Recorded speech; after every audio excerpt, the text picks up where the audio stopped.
আমরা যেমন দুনিয়াতে বিপদে পড়লে টাকা দিয়ে বাঁচার চেষ্টা করি, কারো বিরুদ্ধে কেস কোর্ট কাচারি মামলা হলে তখন টাকার প্রয়োজন হয়।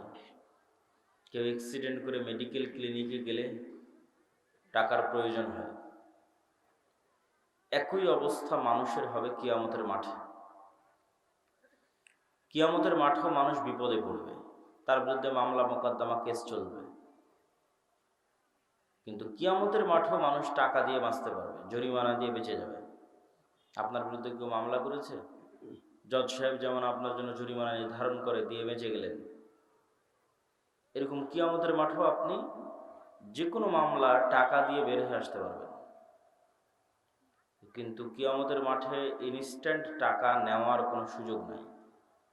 দুনিয়া থেকেই কোটি কোটি টাকার মালিক কিয়ামতের মাঠে হয়ে উঠতে হবে। দুনিয়াতে যেমন কোটি কোটি টাকার মালিক হওয়ার সুযোগ সুবিধা আছে, কিয়ামতের মাঠেও কোটি কোটি টাকার মালিক হওয়ার সুযোগ সুবিধা আছে। তবে কোটি কোটি টাকার মালিক কিয়ামতের মাঠে হতে হলে দুনিয়া থেকে দিয়ে যেতে হবে। ওখানে উপস্থিত কোনো বুদ্ধি নাই যে আজকে টাকার তো খুব দরকার, টাকা কোথায় পাবো, কোনো বুদ্ধি নাই। আমার পূর্বের বক্তা বলছিলেন জান্নাত বিক্রি হয়, সেটা আরেকটু আপনাদের বুঝিয়ে বলি। আপনাদের কেউ কি দাবি করতে পারবেন যে আমি আমার জীবনে এক ওয়াক্ত সালাতও কাজা করিনি, এক রাকাত সালাতও কোনোদিন ভুল পড়িনি, পুরো সালাতে সব সময় আল্লাহর কথাই স্মরণে রেখেছি, এরকম শতভাগ নিখুঁত সালাতের গ্যারেন্টি কেউ দিতে পারবেন? তো মানুষ আল্লাহকে চ্যালেঞ্জ দিয়ে বলতে পারবে না যে আল্লাহ সালাতেও তো একটাও মিস দেয়নি, আর সালাতে তো কোনোদিন তোমার কথা বাদ দিয়ে অন্য কারো কথা স্মরণ করিনি, তাহলে জান্নাত দিবা না কেন? এই প্রশ্ন করার ক্ষমতা পৃথিবীর খুব কোনো মানুষের নাই বললেই চলে। যে সালাতের দিকে, ইবাদতের দিকে যদি কেউ ঠিক থাকে, আর একদিকে নাই, সেটা কি? গুনাহ মুক্ত থাকা। পৃথিবীর কোনো মানুষ দাবি করে বলতে পারবে না যে না আমি শতভাগ নিষ্পাপ। তো শতভাগ নিষ্পাপ, অতএব তুমি আমাকে কেন জান্নাত দিবা না? তাহলে মানুষের জান্নাতে যাওয়ার ভরসা সালাত, সিয়াম, হজ, জাকাত, ইবাদত এগুলো দিয়ে হচ্ছে না। কেন হচ্ছে না? ওগুলোতে মানুষের ভুল ত্রুটি হয়েই যায়। আর একটা কেন দিয়ে হচ্ছে না? একদিকে ইবাদতই ঠিক মতো করেনি, আর একদিকে গুনাহের বোঝা আছে। তো রাস্তা কই? রাস্তা নাই তো। ফলত মানুষকে আল্লাহ সুবহানাহু ওয়া তাআলার সামনে হাত পাততে হয় যে আল্লাহ তুমি অনেক বড় দয়ালু, ইবাদতও ঠিক মতো করতে পারিনি, গুনাহও অনেক জমা হয়ে আছে, ক্ষমা করে দাও।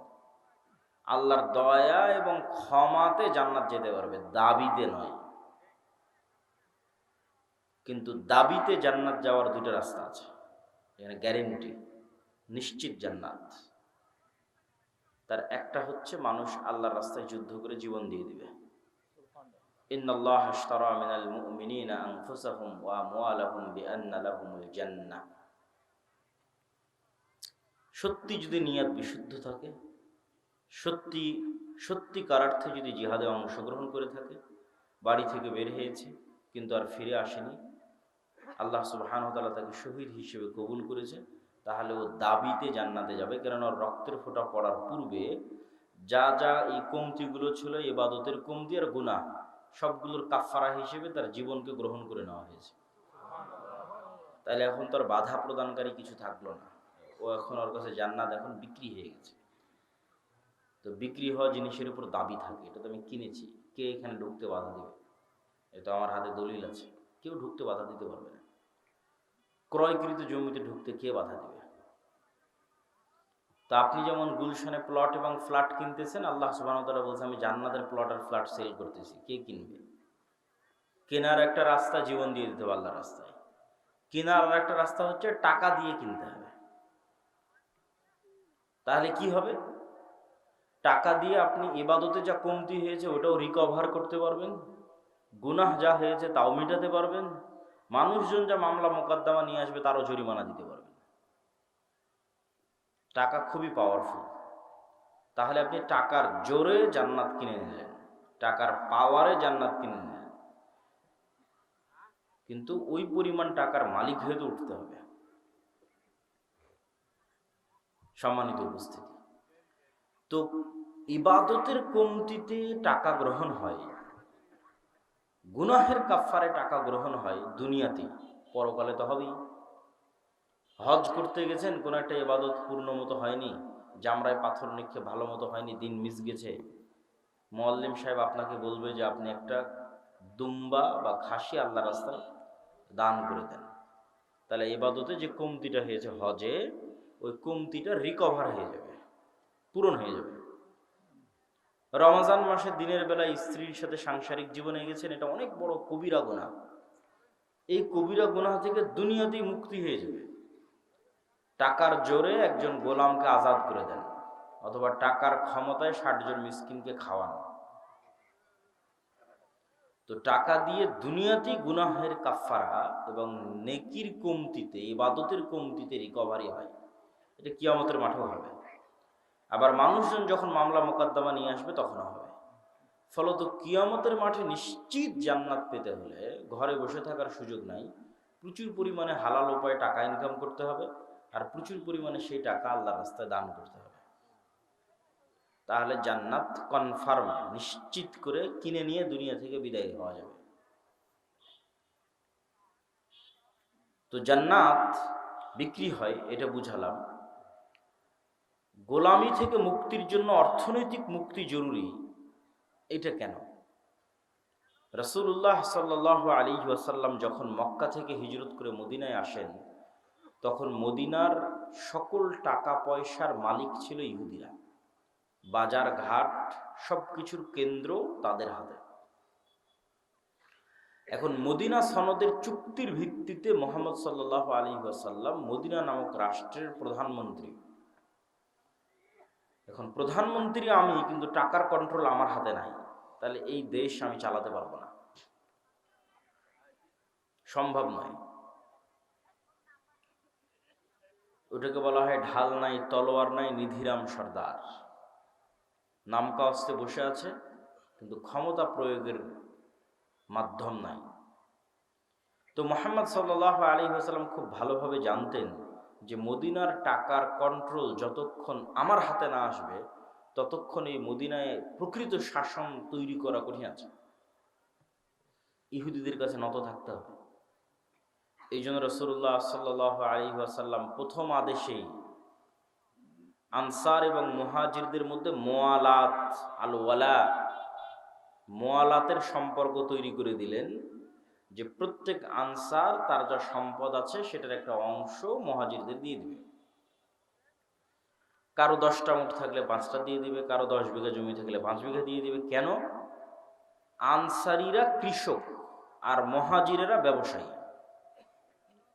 যারা মক্কা থেকে আল্লাহর নবীর সাথে এসেছে, এদের রক্তে ব্যবসা আছে। স্বয়ং রাসূল সাল্লাল্লাহু আলাইহি ওয়াসাল্লাম ব্যবসায়ী। তাহলে মদিনার টাকার কন্ট্রোল হাতে নিতে হলে ব্যবসা করা লাগবে, কৃষি কাজ করে হবে না। আর মদিনার আনসারীরা কৃষক, অতএব ওরা ওদের সম্পত্তি অর্ধেক অর্ধেক করে মুহাজিরদের বুঝিয়ে দিক, মুহাজিররা ওইটা নিয়ে ব্যবসা শুরু করবে। অল্প কয়েকদিনের মধ্যে মদিনার টাকার কন্ট্রোল চলে আসবে মুহাম্মদ সাল্লাল্লাহু আলাইহি ওয়াসাল্লামের সাহাবীদের হাতে। হলোও তাই। আল্লাহর নবীর জীবদ্দশাতে উসমান বিন আফফান, আব্দুর রহমান বিন আউফ, জুবাইর ইবনুল আওয়াম, এরা মদিনাতে কোটিপতি হয়ে গেল। এবং টাকা দিয়ে যে গোলামি থেকে মুক্তি হয়, রাসূলুল্লাহ সাল্লাল্লাহু আলাইহি ওয়াসাল্লাম যখন মসজিদে নববীর জায়গা নির্ধারণ করলেন, তখন ওই মসজিদে নববীর সামনে একটা কুয়া ছিল, যে কুয়ার মালিক ইহুদি। এখন আজকেই সৌদি আরবের সবচেয়ে বড় সমস্যা পানি। তাদের 1500 বছর আগে পানির কি প্রয়োজন ছিল মরুভূমির দেশে, আর মুসলমানদেরকে ওযু করা লাগে 5 বার। তো মুহাম্মদ সাল্লাল্লাহু আলাইহি ওয়াসাল্লাম কি ইহুদির কাছে নত হয়ে বলতে হবে, বাবা ইহুদি, আমার মুসলমানেরা তো উজু করবে, তো তোমার কুয়াটা একটু ব্যবহার করতে দিতে হবে, একটু দিবা? এই যে নত হওয়া, এই নত হওয়াটাই তো গোলামি। রাসূলুল্লাহ সাল্লাল্লাহু আলাইহি ওয়াসাল্লাম বললেন, কে আছে এমন যে এই কুয়া জান্নাতের বিনিময়ে কিনে দিতে পারবে মুসলমানদের জন্য? উসমান ইবনে আফফান রাদিয়াল্লাহু তাআলা আনহু তার নিজের টাকা দিয়ে এই কুয়া রাসূল সাল্লাল্লাহু আলাইহি ওয়াসাল্লামের আদেশে কিনে দিলেন। তো তাহলে ওসমান যদি টাকা ইনকাম না করত আর সেই টাকা দিয়ে যদি কুয়া না কিনে দিত, তাহলে ইহুদির কাছে অনুরোধে মাথা নত হতো মোহাম্মদ সাল্লাল্লাহু আলাইহি ওয়াসাল্লামের। টাকার জোরে সে মাথাটা নত হলো না। এটাই স্বাধীনতা। ফেরাউন বানু ইসরায়েলকে গোলাম বানাতো তার একটা পদ্ধতি, অনেকগুলো পদ্ধতির একটা পদ্ধতি টাকা। সেটা হচ্ছে কারুনকে দিয়ে প্রচুর পরিমাণে সুদি লোন দিত, সুদের উপর লোন দিত। সুদের উপর লোন দিলে মানুষকে দ্রুত গোলাম বানানো যায়। তো এইটা একটা পদ্ধতি ছিল, টাকার কন্ট্রোল নিজের হাতে রেখে সুদের উপর লোন দিয়ে বানু ইসরায়েলকে গোলাম বানানো। মুহাম্মদ সাল্লাল্লাহু আলাইহি ওয়াসাল্লামের জীবদ্দশায় যে যুদ্ধগুলো হয়েছে, এই যুদ্ধগুলোকে আপাত দৃষ্টিতে দেখলে মনে হয় যে এটি ধর্মযুদ্ধ, হক আর বাতিলের যুদ্ধ। কিন্তু বদরের যুদ্ধের ইতিহাস পড়ে দেখেন, বাস্তবে কিন্তু এটা অর্থনীতির যুদ্ধ, টাকার দ্বন্দ্ব, টাকার যুদ্ধ। অন্তত বদরের যুদ্ধের ক্ষেত্রে হক বাতিল তো আছেই, কিন্তু শুরুটা হয়েছে কিভাবে দেখেন।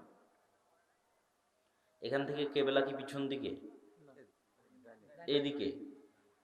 এখান থেকে যদি কেবলা এদিকে হয়, তাহলে আমরা ধরে নিই এই যে এটা হচ্ছে মক্কা, এটা হচ্ছে মদিনা, আর এটা ফিলিস্তিন জেরুজালেম, আর ওই পাশে এটা হচ্ছে সমুদ্র, লোহিত সাগর। তো ওই মক্কা থেকে আদিকাল থেকে মানুষেরা ব্যবসা করার জন্য সিরিয়াতে আসতো, সমুদ্রের ধার দিয়ে, সাইড দিয়ে, কিনারা দিয়ে। আমাদের নবী মুহাম্মদ সাল্লাল্লাহু আলাইহি ওয়াসাল্লাম নিজে স্বয়ং তার চাচা আবু তালেবের সাথে এই রাস্তা দিয়ে সিরিয়াতে ব্যবসা করতে এসেছেন। তো এখন মুহাম্মদ সাল্লাল্লাহু আলাইহি ওয়াসাল্লাম যখন মক্কা থেকে হিজরত করে মদিনায় চলে আসলেন, মদিনায় আসার পরে তিনি ওই যে ব্যবসায়িক রাস্তা, ওই যে ব্যবসায়িক রুট, ওই ব্যবসায়িক রুটটা বন্ধ করে দিলেন। বিজনেস রুট বন্ধ মক্কার কাফের মুশরিকদের জন্য, যে ওদেরকে তো মদিনার এই সমুদ্র পার হয়ে সিরিয়াতে আসতে হবে।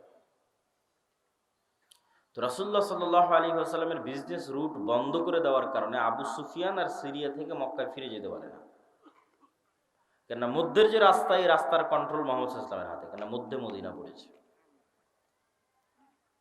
তখন সে সাহায্য চেয়ে পাঠায় মক্কাতে আবু জাহালের কাছে, যে বিজনেস রুট যদি ক্লিয়ার না থাকে ব্যবসা করবো কি দিয়ে, ব্যবসা বন্ধ হয়ে গেলে খাবো কি?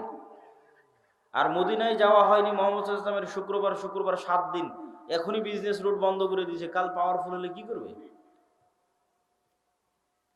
তাহলে ঘটনা দেখেন, এটা টাকার কন্ট্রোল কার হাতে থাকবে, অর্থনীতির কন্ট্রোল কার হাতে থাকবে, এটা মুহাম্মদ সাল্লাল্লাহু আলাইহি ওয়াসাল্লাম খুব ভালো বুঝতেন।